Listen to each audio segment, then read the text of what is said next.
Hello, what is up guys? I'm your host Gordon and welcome to another one of my video. Today is a very special day because today is finally the day that I'm going to fulfill a very long overdue video, which is my personal foam flinging loadout video. You guys have been asking me for one of these videos since early this year. I mean, sorry for the delay, as well as I have to apologize for the delay for the room tour video because there is a couple of tiny bits that I have to get it fixed in the room before I can complete the entire studio over here. But let us start off with my personal loadout video. So what are you guys waiting for? Let's hit the intro.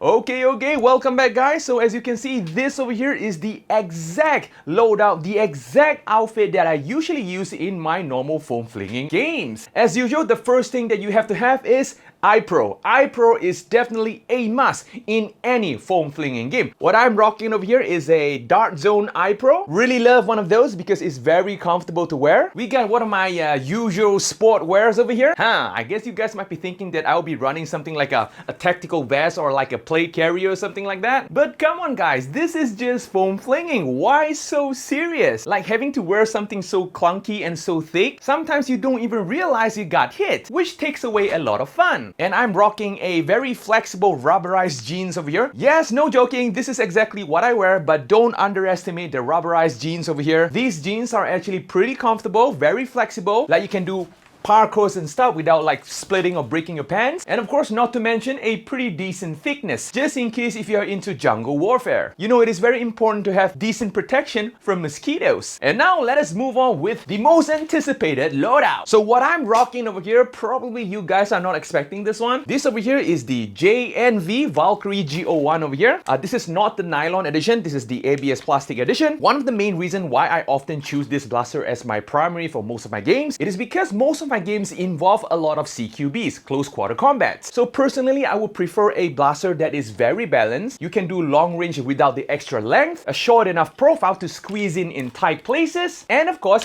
decent priming strength. And of course, not to mention that the G01 Valkyrie over here actually have a longer buttstock compared to the Sembylon or the Fire Phoenix. Because for a tall guy like me, definitely a longer buttstock will help. And not to mention that longer buttstock is much more comfortable. The spring setup for this blaster over here, it goes around 200 to 210 FPS because that I want a decent priming strength. Like I don't want to have like super heavy primes in many of my games because that is going to be very tiring. I tend to run around in some games as well. There is normally an FPS limits in every games that I attend, usually around 250. As you probably see that I do not rock a scar barrel because having an additional scar barrel at the front will increase the length, in which it may increase the probability of you bumping the blaster in some kind of walls or trees, which is something I definitely wanted to avoid. So usually for this blaster over here, maintaining it to around 200 and 210 FPS, normally accuracy is not an issue. The front grip, I'm rocking a RVG vertical grip, very comfortable to hold. As for the reflex sight over here, is just one of those cheapo aluminum reflex sights. It works really well. It is adjustable. You can adjust it to green dot or red dot sight. After zeroing the sights, the accuracy is actually pretty nice. And of course, throughout the Picatinny rail, you may have already noticed that there is a Picatinny rail sling attachment point over here because this blaster does not come with any sling attachment point. So you definitely need to rock an aftermarket Picatinny rail sling attachment point so that you can attach one of these single point slings. And of course, you guys might be asking, why on earth do I need to rock a sling for my blaster? In some CQB games that involves a lot of people, you don't really have the time to, reload your mag, in certain games. So if I have a sling over here, I can just toss my blaster aside and pull out my sidearm just like so. Alright, let us move on to the war belt setup over here. As you can see, the war belt that I'm rocking over here is just one of those cheapo eBay war belt. Even though that it is cheap, it still works until today. I've been rocking this for the past 3 to 4 years already. Let us start on the right hand side of the war belt over here. The right hand side of the war belt rocks 4 of my G01 magazine over here. These are proprietary magazine. You cannot use a Worko angle mag. As you can see, these pouches over here are actually meant for, P90 mags. But fortunate enough, not only that it fits one of these angle mag, it also will fit any Worker 15 round magazine. And love to have one of those Velcro straps over here to prevent your mag from falling when you are doing a lot of like running maneuver. Including the mag on my blaster, I have 5 mags in total. I don't really run a lot of mag, even though in some of these fast-paced games, I do prioritize hiding and firing. So usually in these kind of playstyles, you might want to go as light as possible, put most of your focus on accuracy, efficiency, and stealth. That's kind of a camper, but that's my playstyle. Move on to the left-hand side of the blaster. As you see, the whole reason why I run a sling is because of my secondary over here. Just in case when people are rushing me that I have no time to reload my main over here, I'll just have to pull out my S200 over here and start firing at that. For my S200 over here, I did not do any major upgrades for this blaster. There is no spring swap or whatsoever. The only thing that I've swapped out from the S200 over here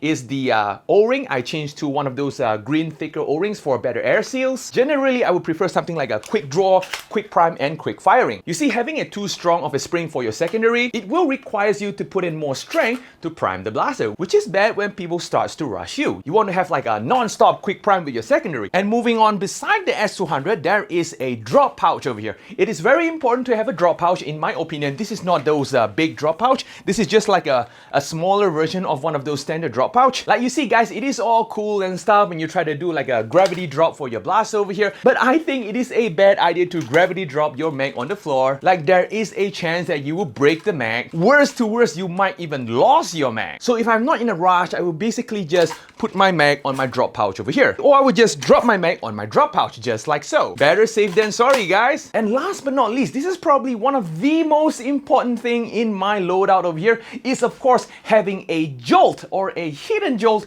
in front of me. Like just in case I run out of darts on my primary, I even run out of my darts in my secondary, a very high chance that they will start rushing me. And this is where the magic happens. Not sure at this time of age any one of you still runs a jolt, but for me, I still runs a jolt. Do you know that this jolt over here gets more hits than any of my primary and my secondary over here? And this is all due to the unexpected situation of me pulling out the jolt. Either I would just put it on one of the rubber straps on my war belt over here, or I would just hide it at my back pocket. But usually for convenience sake, I would just put it in front of my war belt and I just cover it with my shirt, just like so. If you guys wanted to take a look at the mod guide for the G01 Valkyrie over here, link will be provided in the description down below. So yeah, I guess that's it for today. Feel free to leave comments down below what kind of loadout that you usually use in your Nerf war. And of course, do remember to smash the crap out of the like button for the YouTube algorithm. I'll be posting videos every Saturday and probably once in a while on Wednesday for one of those YouTube shorts. So always remember to click on the subscribe button as well as the notification bell. So yep, Gordon's checking out and I'm going to see you guys in the next video. Yadios, guys!